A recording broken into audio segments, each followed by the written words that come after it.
प्रिय भक्तों, नाग पंचमी का त्योहार केवल नागों की पूजा का पर्व नहीं, बल्कि भगवान शिव और सर्पों के बीच के गहरे आध्यात्मिक संबंध को समझने और सम्मान देने का अवसर है। आइए इस पावन सावन में शिव और नागों के इस गूढ़ संबंध की रहस्यमय यात्रा पर चले, जहां हर कथा में छिपा है भक्ति, ज्ञान और आत्मशुद्धि का संदेश। भोलेनाथ के आशीर्वाद के साथ आरंभ करते हैं इस रहस्यमयी कथा को। प्राचीन काल की बात है, श्रावण का महीना प्रारंभ हो चुका था। आकाश में घनघोर बादल उमड़ रहे थे, हरियाली चारों ओर फैल चुकी थी और वनों में पक्षियों की मधुर चहचहाहट गूंज रही थी। ऐसे ही एक पावन दिन में हिमालय की तलहटी में स्थित एक प्राचीन आश्रम में आचार्य गौतम अपने शिष्यों को ज्ञान दे रहे थे। तभी एक शिष्य ने प्रश्न किया, गुरुदेव, श्रावण के इस महीने में नाग पंचमी का विशेष महत्व क्यों होता है और इसका संबंध भगवान शिव से क्यों है? यह सुनते ही आचार्य के नेत्रों में गहराई आ गई। उन्होंने शांत स्वर में कहा, वत्स, यह कथा केवल नागों की पूजा की नहीं, बल्कि सृष्टि की ऊर्जा, भगवान शिव की कृपा और नाग वंश के उत्थान की अमर गाथा है। सुनो, मैं तुम्हें उस युग की कथा सुनाता हूँ जहाँ यह संबंध पहली बार स्थापित हुआ था। और फिर उन्होंने आंखें मूंद कर कथा का प्रारंभ किया। बहुत समय पहले, जब ब्रह्मांड के तत्व असंतुलित हो चुके थे, तब नागों की उत्पत्ति हुई थी। वे केवल विषधारी जीव नहीं थे, बल्कि ब्रह्मांड की ऊर्जा, रहस्य और संतुलन के प्रतीक थे। और इस रहस्य से जुड़े थे स्वयं त्रिपुरारी महादेव। शिष्य ध्यान मग्न होकर सुनने लगे और उनके भीतर उस रहस्य की गहराई उतरने लगी, जो युगों से केवल सिद्ध पुरुषों को ही ज्ञात थी। और यहीं से प्रारंभ होती है वह कथा जो सावन नाग पंचमी और भगवान शिव के बीच के अविनाशी संबंध को उजागर करती है। जब आचार्य गौतम ने आंखें बंद कर ली और उनका स्वर गंभीर होता गया, तो चारों ओर एक आध्यात्मिक ऊर्जा फैल गई। उन्होंने कहा कि यह कथा उस काल की है जब सृष्टि का विस्तार प्रारंभ ही हुआ था। ब्रह्मा जी ने जब त्रिलोकी की रचना की, तब उन्होंने देव, दानव, मनुष्य, पशु, पक्षी और समस्त प्राणी जगत के साथ साथ एक विशेष वर्ग की सृष्टि की। यह वर्ग था नागों का। इन नागों की उत्पत्ति ब्रह्मा जी के मानस पुत्र कश्यप मुनि की पत्नी कद्रु से हुई थी। शेषनाग, वासुकी, तक्षक, करकोटक, धनंजय, पद्म और अनंत जैसे महान नागों का जन्म कद्रु के गर्भ से हुआ। ये नाग केवल जीव नहीं थे, बल्कि वेदों के अनुसार वे ब्रह्मांड की ऊर्जाओं के धारक थे, जो पृथ्वी के गर्भ में बसे रहकर उसकी स्थिरता बनाए रखते थे। परंतु जैसे ही कलयुग की आहट समीप आई, नागों का संतुलन बिगड़ने लगा। उनके अंदर क्रोध, लालच और विष की मात्रा बढ़ने लगी और वे अपने मार्ग से विचलित होने लगे। ऐसे समय में देवताओं ने भगवान विष्णु से सहायता मांगी, किंतु श्री हरि ने संकेत दिया कि इस विष की ऊर्जा को केवल एक ही संभाल सकता है। वह थे महादेव, जो स्वयं काल के भी अधिपति हैं। तब समस्त देवगण कैलाश पहुँचे और महादेव के ध्यान में विघ्न डालने से पूर्व माँ पार्वती से प्रार्थना की। पार्वती जी ने प्रेम से शिव के समीप जाकर धीरे से कहा, प्रभु, नागों में असंतुलन फैल रहा है और केवल आप ही हैं जो इस विष को साध सकते हैं। भगवान शिव ने नेत्र खोले और मुस्कुराए। उनका स्वर गंभीर था, लेकिन वात्सल्य से भरा। देवी, उसमें विष है, उसमें ही नव सृजन की संभावना भी छिपी होती है। यदि वे पथभ्रष्ट हो रहे हैं, तो उन्हें दिशा देना मेरा उत्तरदायित्व है। यही वह क्षण था जब भगवान शिव ने नागों को अपने अंगों पर धारण करने का संकल्प लिया। उन्होंने वासुकी को अपने कंठ में स्थान दिया, शेषनाग को अपने आसन के रूप में, तक्षक को त्रिशूल पर सजाया और अन्य प्रमुख नागों को अपने गले, भुजाओं और जटाओं में स्थान दिया। यह केवल प्रतीक नहीं था, यह ब्रह्मांड को यह सिखाने वाला दृश्य था कि विषधरों को पराजित नहीं, साधित किया जाता है। और यहीं से प्रारंभ हुई वह परंपरा जो आज भी सावन में नागों के पूजन के रूप में जीवित है। हर वर्ष जब सावन आता है तो लोग नागों की पूजा करते हैं, उन्हें दूध अर्पित करते हैं, परंतु वे यह नहीं जानते कि इसका मूल कारण केवल भय नहीं, बल्कि भगवान शिव द्वारा विष को अंगीकार करने की दिव्य लीला है, जिससे सृष्टि में संतुलन बना रहे। और इसी कारण नाग पंचमी का त्योहार केवल शापों का पूजन नहीं, शिव के उस त्याग और स्वीकार का स्मरण है, जिससे उन्होंने समस्त विष को अपने भीतर समा लिया और विष को भी अमृत बना दिया। आचार्य गौतम ने अपनी बाणी को और गहराई दी, जिसमें वासुकी नाग का दुख, शिव जी का करुणा भाव और नाग पंचमी की शुरुआत की झलक छुपी है। प्राचीन काल में जब वासुकी नाग को भगवान शिव ने अपने कंठ में स्थान दिया था, तब वह क्षण केवल गौरव का नहीं, एक अंतर्मन की पीड़ा का भी प्रतीक था, क्योंकि वासुकी उन नागों में से था जिन्होंने अनजाने में धरती पर भय और विष का प्रसार कर दिया था। एक बार की बात है, जब सावन का महीना चल रहा था, हिमालय के एक पर्वतीय क्षेत्र में स्थित नागकुंड नामक सरोवर में वासुकी ध्यान मग्न होकर तपस्या कर रहा था। वह शिव जी से क्षमा मांगना चाहता था, क्योंकि उसे लगता था कि नाग जात की हिंसक प्रवृत्ति के कारण धरती पर संतुलन बिगड़ने लगा था। उसने अपने समस्त भ्राताओं को बुलाया और कहा, हमें अब केवल शिव की शरण में जाना होगा, क्योंकि वही है जो विष को भी कल्याण में बदल सकते हैं। तभी आकाश से अद्भुत तेज के साथ शिव जी प्रकट हुए। उनके नेत्रों में करुणा थी और मुख पर गंभीरता। उन्होंने वासुकी से कहा, वत्स, तुम्हारे भीतर पश्चाताप है, और जहाँ पश्चाताप होता है वहाँ कल्याण का बीज पनपता है।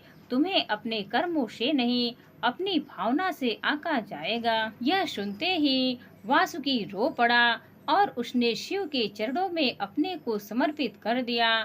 तभी वहां उपस्थित ऋषियों और ग्रामवासियों ने उस दिन को उत्सव के रूप में मनाया, वासुकी के तप का सम्मान किया और शिव जी के प्रति कृतज्ञता प्रकट की। उन्होंने दूध, चावल और कुशा से नाग मूर्तियों की पूजा की और यह संकल्प लिया कि हर वर्ष श्रावण मास की पंचमी तिथि को नागों की पूजा करके शिव जी को स्मरण किया जाएगा, जिससे उनके भीतर का विष शांत रहे और सृष्टि में संतुलन बना रहे।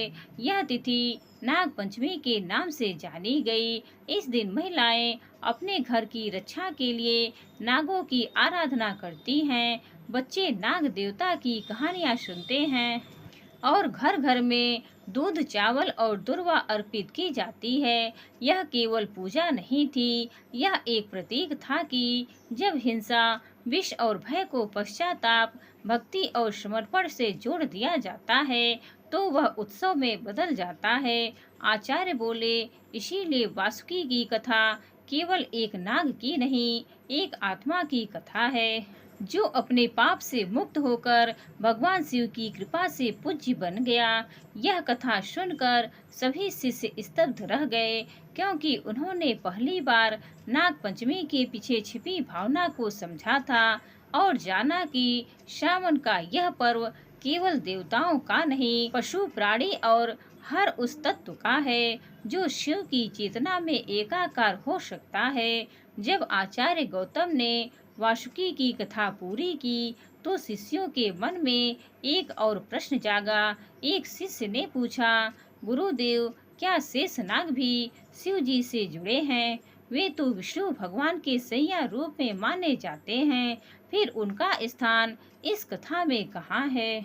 यह सुनते ही आचार्य गौतम के मुख पर सौम्य मुस्कान आई और उन्होंने कहा, वत्स, शेषनाग केवल विष्णु भगवान के अधिष्ठान नहीं, वे ब्रह्मांड के संतुलन के मूल स्तंभ हैं। जब विष्णु योग निद्रा में होते हैं, तब शेषनाग ही पृथ्वी को अपने फनों पर धारण किए रहते हैं, और यह शक्ति उन्हें प्राप्त हुई थी स्वयं भगवान शिव के आशीर्वाद से। उन्होंने आगे कहा कि अनादिकाल में एक समय ऐसा आया जब पृथ्वी का भार अत्यधिक बढ़ गया था, और देवता चिंतित होकर शिव जी की शरण में पहुँचे। शिव जी ने कहा, ऐसी आत्मा की आवश्यकता है जो न केवल सामर्थ्यवान हो, बल्कि धैर्य, त्याग और समर्पण का प्रतीक भी हो। ऐसी आत्मा ही पृथ्वी को संतुलित रख सकती है। तब ब्रह्मा जी ने शेषनाग को यह कार्य सौंपा, परंतु शेषनाग ने कहा, प्रभु, मैं इसे तभी धारण करूंगा जब त्रिलोकीनाथ शिव स्वयं मुझे अपनी दृष्टि से आशीर्वाद देंगे।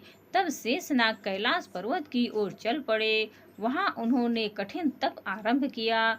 वर्षों तक वे हिमालय की एक निर्जल गुफा में ओम नमः शिवाय का जाप करते रहे।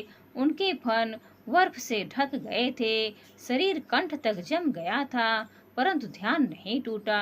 अंततः सावन मास की पंचमी तिथि को शिव जी प्रकट हुए। उनकी आंखों में करुणा थी। उन्होंने शेषनाग को देखा और बोले, वत्स शेष, तुमने न केवल धरती को धारण करने का संकल्प लिया है, बल्कि उसे अपनी सहन शक्ति से संभालने का व्रत भी लिया है। मैं तुम्हें वरदान देता हूँ कि जब भी सृष्टि असंतुलन की ओर जाएगी, तुम्हारा तप ही उसे पुनः स्थिर करेगा। यह कहकर शिव जी ने अपने त्रिनेत्र की ऊर्जा से शेषनाग के फनों पर ओम अंकित किया, जो आज भी दिव्य जनों को ध्यान में प्रकट होता है। इसके बाद शेषनाग ने पृथ्वी को अपने फनों पर धारण कर लिया, और शिव जी ने उन्हें आशीर्वाद दिया कि हर वर्ष श्रावण मास की नाग पंचमी को तुम्हारे ध्यान, त्याग और सेवा को स्मरण किया जाएगा। उस दिन से नागलोक का महत्व और अधिक बढ़ गया।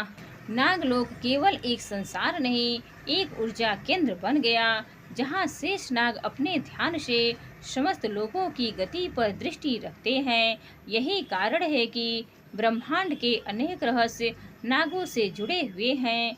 जिन योगियों ने शिव के स्वरूप में नागों को समझा, वे जान पाए कि नाग केवल भय के प्रतीक नहीं, चेतना की गहराई और आत्मशक्ति के रक्षक भी हैं। इसीलिए जब भी कोई नाग को पूजता है, वह शिव को समर्पण करता है, शेष को आदर देता है, और उस ऊर्जा को जागृत करता है जो विश्व को भी जीवन की रक्षा में बदल देती है। जब आचार्य गौतम ने शेषनाग की तपस्या की कथा समाप्त की, तब एक गंभीर मौन कक्ष में छा गया।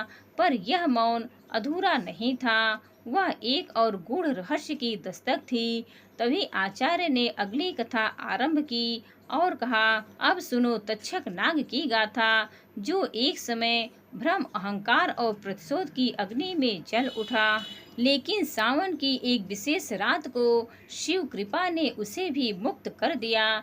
तक्षक, जो नागों में श्रेष्ठ माने जाते थे, कभी धर्मशील और नीति का पालन करने वाले थे, पर समय के प्रभाव से उनके भीतर विष के साथ साथ क्रोध और गर्व भी बढ़ने लगा। उन्होंने कई बार ऋषियों की यज्ञ भूमि को नष्ट किया, विशेषकर कश्यप गोत्र के ब्राह्मणों से बैर ठान लिया।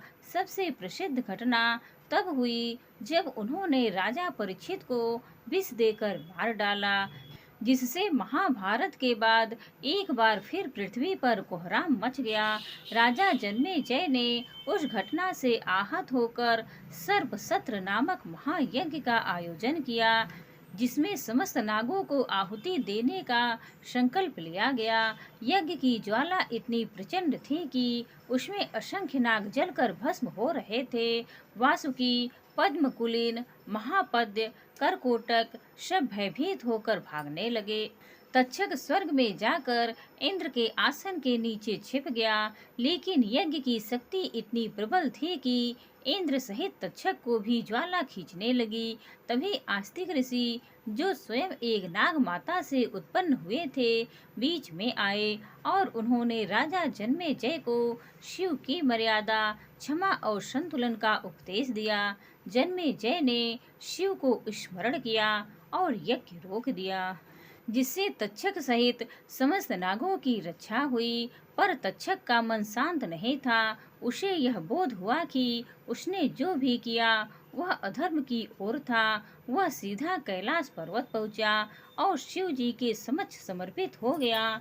तक्षक ने महादेव के समक्ष विष की नहीं, अपने अहंकार की अग्नि को अर्पण किया। उसने कहा, प्रभु, मैं वही तक्षक हूँ जिसने युगों तक विनाश फैलाया, पर आज आपके चरणों में क्षमा मांगने आया हूँ। मुझे अपने विष से नहीं, अपने विकारों से मुक्त कीजिए। महादेव ने उसकी पीड़ा को समझा और बोले, वत्स, तेरा पश्चाताप ही तुझे पुनः पवित्र करता है।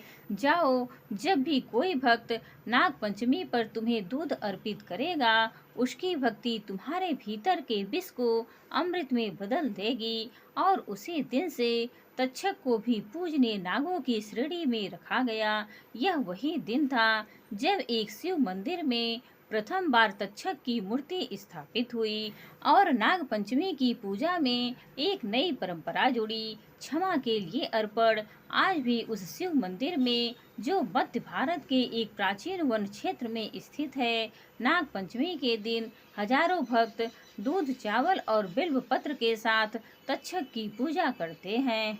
न केवल भय से मुक्ति के लिए, बल्कि अपने भीतर छुपे अहंकार और क्रोध को शांत करने के लिए। इस कथा से आचार्य गौतम ने शिष्यों को यह सिखाया कि शिव केवल रक्षक नहीं, सुधारक भी हैं। वे विनाशक को भी संत बना सकते हैं, बशर्ते कोई सच्चे मन से पश्चाताप करे और स्वयं को शिव के चरणों में समर्पित कर दे। जब आचार्य गौतम ने तक्षक नाग की कथा समाप्त की तो उनके शिष्य भाव विभोर हो उठे, लेकिन अभी ज्ञान की वह धारा अधूरी थी जो शिव जी और नागों के संबंध को पूर्णता देती। तभी उन्होंने एक और रहस्य से पर्दा उठाते हुए कहा, पुत्रों, अब मैं तुम्हें एक ऐसी कथा सुनाता हूँ जो केवल नागों की नहीं, नाग कन्याओं की है। उन दिव्य नारियों की जो अपने तप, भक्ति और प्रेम से स्वयं भगवान शिव को आकर्षित कर लेती थी। उन्होंने आगे बताया कि जब ब्रह्मा जी ने नाग वंश की रचना की तो केवल पुरुष नाग नहीं, अपुरुष सौंदर्य और तेजस्विता से युक्त कन्याएं भी उत्पन्न हुई। ये नाग कन्याएं शेषनाग, वासुकी, पद्म और करकोटक जैसे महान नागों की बहनें थीं। उनमें प्रमुख थी नागिनी, मानसा, वलूपी, सुरसा और आरजा। ये नाग कन्याएं किसी सामान्य स्त्री की भांति नहीं थी। वे योग, तप और दिव्य शक्तियों की धारक थी। सबसे प्रसिद्ध थी नागिनी मानसा, जिनके बारे में कहा जाता है कि वे जन्म से ही शिव भक्त थी। एक बार मानसा को स्वप्न में भगवान शिव के दर्शन हुए। उन्होंने देखा कि शिव जी ध्यान में लीन हैं और उनके चारों ओर नागफनों को फैलाए एक मंडल बनाए हुए है। मानसा उस मंडल के मध्य जाकर बैठ गई और शिव के समीप ध्यानस्थ हो गई।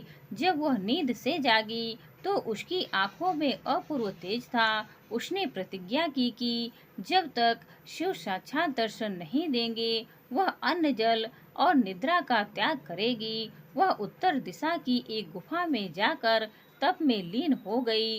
वर्षों बीते, ऋतु बदली, बालक वृद्ध हो गए, पर मानसा वहीं बैठी रही। अंततः एक सावन की पंचमी तिथि को जब आकाश से वर्षा की पहली बूंदें टपकने लगी, तभी शिव जी प्रकट हुए। उन्होंने देखा कि मानसा एक दिव्य अलौकिक आभा से प्रकाशित है। शिव ने कहा, देवी, तुम्हारी भक्ति ने मुझे बाध्य किया है कि मैं स्वयं तुम्हारे समक्ष उपस्थित हो जाऊं। बताओ, क्या वर चाहती हो? मानसा ने हाथ जोड़कर कहा, प्रभु मैं वर नहीं चाहती, केवल यही इच्छा है कि जब जब लोग नागों को पूजे तब वे यह न भूले कि भक्ति, तप और प्रेम से भी शिव को प्राप्त किया जा सकता है। शिव जी अत्यंत प्रसन्न हुए और बोले, तुम्हारी तपस्या के स्मरण स्वरूप नाग पंचमी के दिन जो भक्त स्त्रियां शिवलिंग की परिक्रमा करेंगी उन्हें तुम्हारी ही भांति भक्ति और शक्ति दोनों प्राप्त होगी। उसी दिन से नाग पंचमी के अवसर पर स्त्रियों द्वारा शिवलिंग की परिक्रमा की परंपरा प्रारंभ हुई।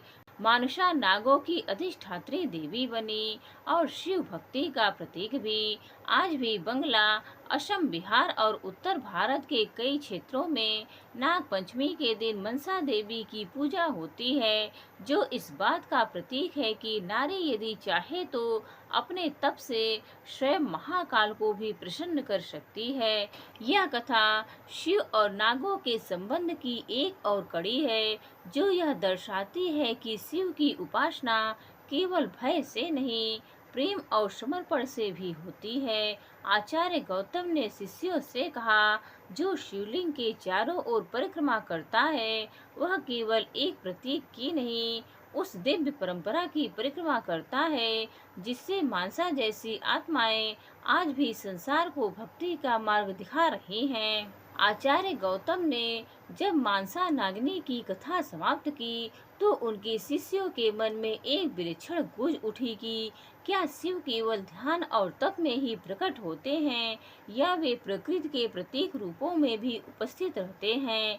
इस जिज्ञासा का समाधान करने हेतु आचार्य ने कहा, अब मैं तुम्हें एक ऐसी कथा सुनाता हूँ जो स्वयं मेरे पितामह ऋषि भृगु की स्मृति से मुझे प्राप्त हुई थी। यह कथा सावन की एक घनघोर वर्षा वाली रात की है, जब एक तपस्वी ऋषि ने पहली बार शिव को नाग स्वरूप में साक्षात देखा। हिमालय की दक्षिणी घाटियों में एक प्राचीन आश्रम था, जहाँ एक सिद्ध तपस्वी ऋषि दया तप वर्षों से शिवलिंग की उपासना कर रहे थे। सावन मास का समय था और पंचमी तिथि की रात थी। बादलों की गड़गड़ाहट, तेज वर्षा और शीतल हवाओं के बीच जब संपूर्ण जंगल शिहर रहा था, तभी ऋषि ने देखा कि उनके आश्रम के मध्य स्थित शिवलिंग पर एक विशाल नाग अपने फन फैलाकर सर्पाकार मुद्रा में लिपटा हुआ था। उस नाग की आंखें बंद थी और फन से टपकती जलधार शिवलिंग पर पड़ रही थी। यह दृश्य इतना अद्भुत था कि ऋषि दया तब क्षण भर के लिए भयभीत हो गए, लेकिन अगले ही क्षण उनके भीतर कोई अलौकिक शांति भर गई। उन्होंने ध्यान पूर्वक देखा कि वह नाग कोई सामान्य प्राणी नहीं था। उसके फन पर ओम का चिन्ह स्पष्ट था और उसके शरीर से दिव्य आभा निकल रही थी। जैसे ही ऋषि ने अपने नेत्र बंद कर ध्यान लगाया, उन्होंने भीतर एक गंभीर स्वर सुना, दया तप मत घबराओ, मैं वही हूँ जिसकी तुम वर्षों से उपासना कर रहे हो। यह मेरा नाग स्वरूप है जिसे तुमने आज पहली बार जागृत रूप में देखा है। ऋषि कांपते हुए बोले, प्रभु यह स्वरूप क्यों? शिव जी ने उत्तर दिया, वत्स, यह रूप उस ऊर्जा का प्रतीक है जो सृष्टि को संतुलित रखती है। नाग केवल विषधर नहीं, चेतना और शक्ति के वाहक हैं। जब मेरे आराधक इस स्वरूप से मुझे पूजते हैं तो वे केवल नाग की पूजा नहीं, मेरे विकराल और करुणामय स्वरूप का एकात्म भाव से स्वागत करते हैं। यह कहकर वह नाग धीरे धीरे विलीन हो गया और शिवलिंग पर एक दिव्य प्रकाश छोड़ गया। उस दिन के बाद ऋषि दया तप ने पंचमी तिथि की रात शिवलिंग पर दूध चढ़ाना और सर्प के आकार की कुशा लपेटना आरंभ किया, ताकि उस दिव्य दर्शन की स्मृति युगों तक जीवित रहे। यही परंपरा आगे चलकर नाग पंचमी की रात को विशेष शिव पूजन का कारण बनी। आचार्य गौतम ने कहा, इसलिए जब भी तुम शिवलिंग पर नाग की आकृति देखते हो, जान लो कि यह केवल एक सजीव प्राणी नहीं, शिव का स्वयंभू जागृत रूप है, जो समय समय पर भक्तों को अपने अस्तित्व की अनुभूति देता है। यह कथा न केवल एक चमत्कार थी, बल्कि यह समझाने वाली थी कि श्रावण का महीना और नाग पंचमी केवल पूजा पाठ नहीं, शिव की उपस्थिति को अनुभव करने का माध्यम है, जो कभी नाग बनकर, कभी अग्नि बनकर और कभी नाद रूप में तुम्हारे भीतर प्रकट होता है। जब आचार्य गौतम ने शिव के नाग स्वरूप का रहस्य शिष्यों को बताया, तो उनका मन एक अलौकिक संसार में प्रवेश कर चुका था।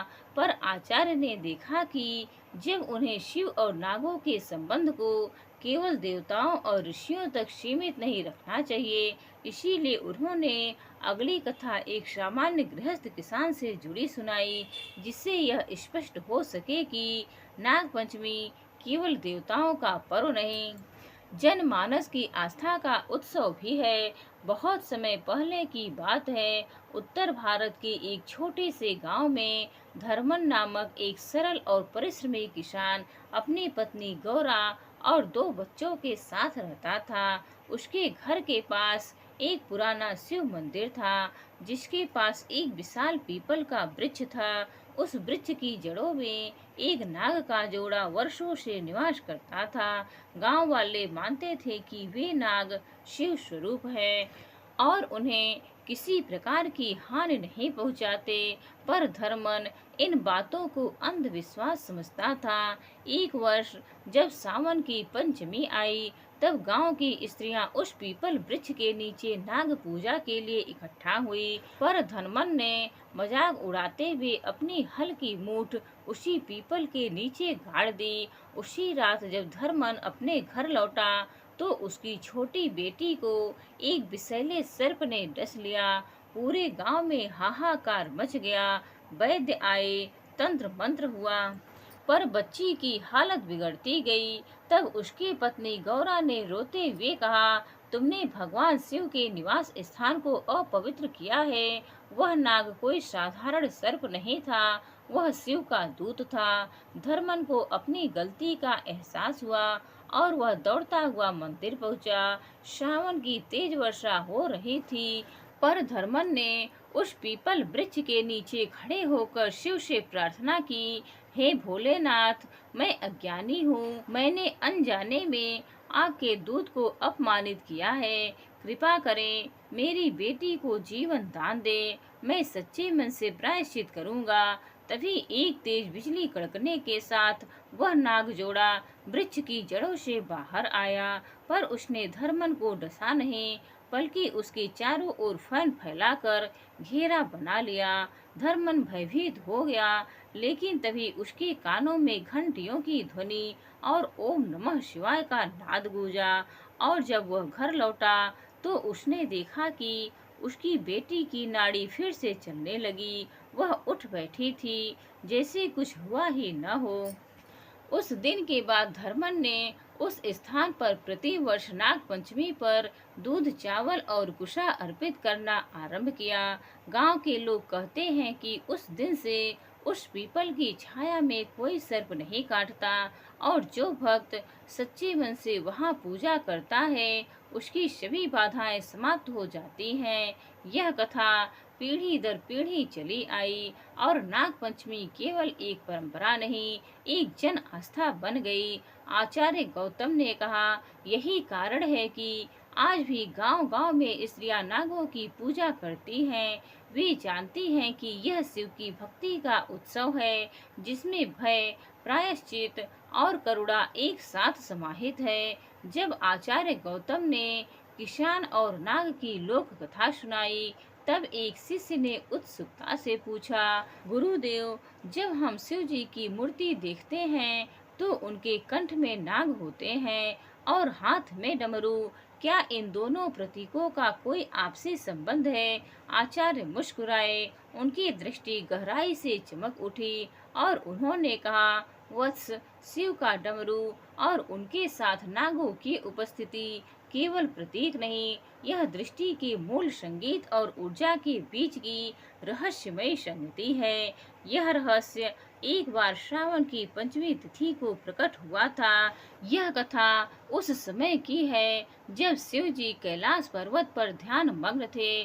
चारों ओर वर्षा की रिमझिम, हवाओं की सरसराहट और आकाश में गूंजती ओम नमः शिवाय की तरंगे थी। तभी देवी पार्वती ने देखा कि महादेव ने ध्यान से उठते ही अपना डमरू उठाया और उसका लयबद्ध नाद करने लगे। जैसे ही डमरू की आवाज गूंजी, वैसे ही चारों दिशाओं से विभिन्न रंगों और आकृतियों वाले नाग एकत्रित होने लगे। उनमें शेषनाग, वासुकी, पद्मतक्षक, करकोटक और अन्य अलौकिक नाग भी थे।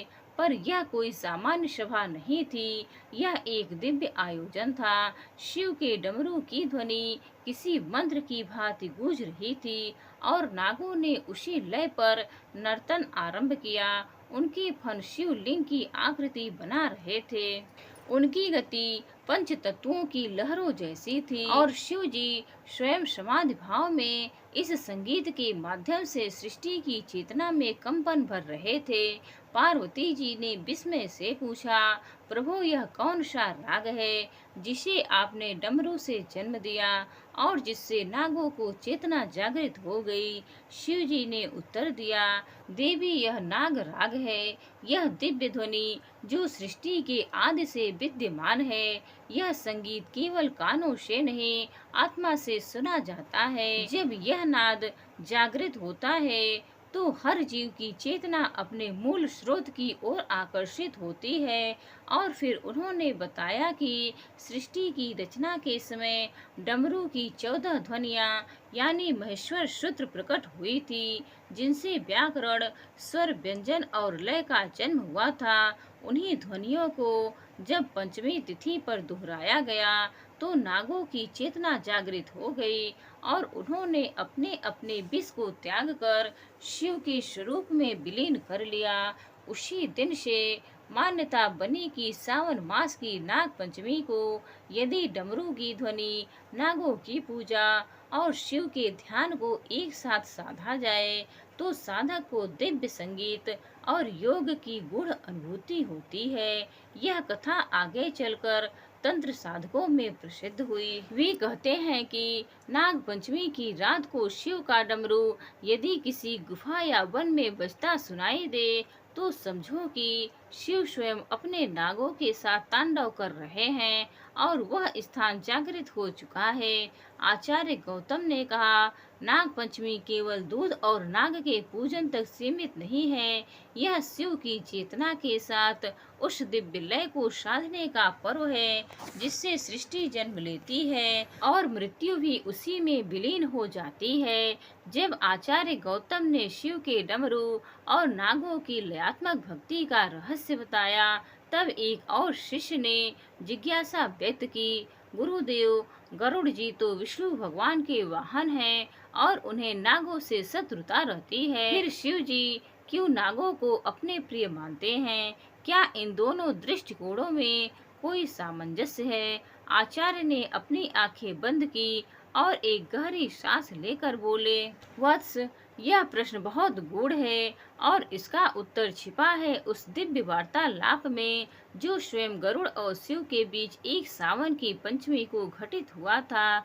यह घटना तब की है जब गरुड़ विष्णु भगवान के आदेश से कैलाश पर्वत की ओर गए थे। उन्हें देवताओं के संदेश के साथ शिव जी तक पहुंचाना था।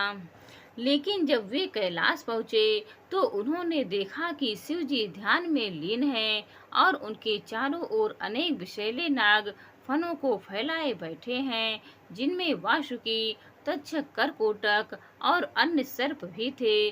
गरुड़ को नागों से स्वाभाविक द्वेष था, क्योंकि उनके वंशजों और नागों के बीच शत्रुता का पुरातन इतिहास रहा था।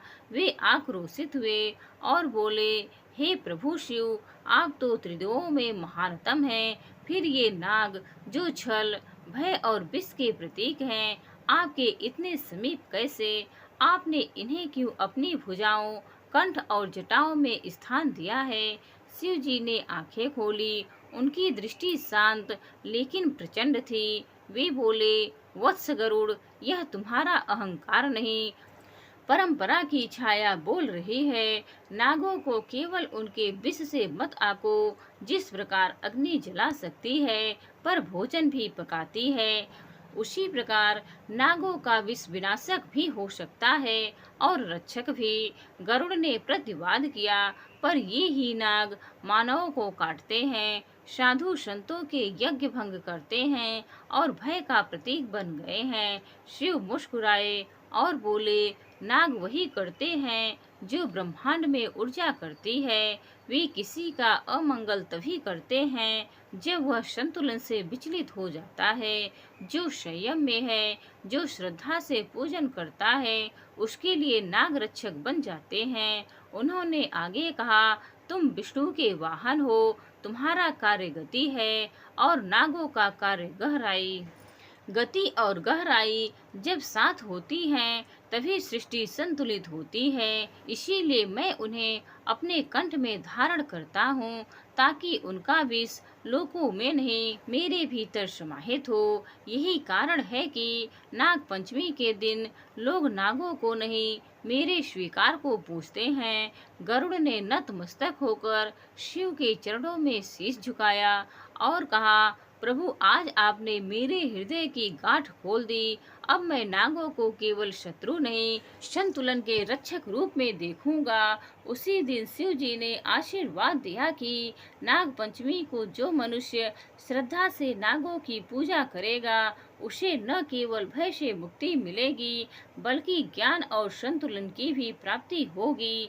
इस कथा के बाद गरुड़ ने नागों से कभी द्वेष नहीं किया और अनेक ग्रंथों में उल्लेख मिलता है कि वे एक बार नागलोक भी गए और वहां शिव तत्व को समझने वाले नाग ऋषियों से संवाद किया।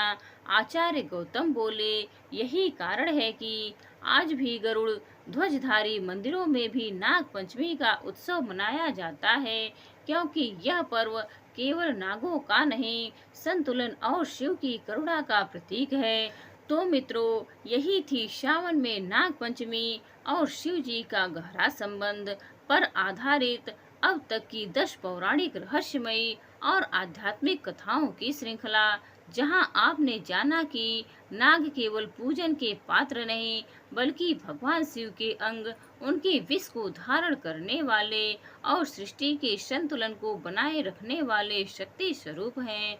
चाहे वह वासुकी की पश्चाताप कथा हो, शेष नाग की तपस्या, तक्षक का प्रायश्चित, मानसा नगनी की भक्ति या शिव के डमरू की ध्वनि, पर नागों का नर्तन, हर कथा में छुपा है एक दिव्य संदेश की जब भी अहंकार, विष, भय या अज्ञान जीवन में प्रवेश करे, तो शिव का स्मरण, पश्चाताप की शक्ति और श्रद्धा का दीपक जीवन में प्रकाश ला सकता है। नाग पंचमी केवल एक परंपरा नहीं, यह शिव और सृष्टि के रहस्यों को समझने का पर्व है। यदि आपको यह कथा श्रृंखला जरा भी रोचक, भावनात्मक और ज्ञानवर्धक लगी हो, तो कृपया हमारे चैनल को सब्सक्राइब करें, इस वीडियो को लाइक करें और कमेंट में जरूर लिखें, ओम नमः शिवाय या हर हर महादेव। प्रिय भक्तों, उम्मीद है आज की यह कहानी आप सभी को पसंद आई होगी। हर हर महादेव।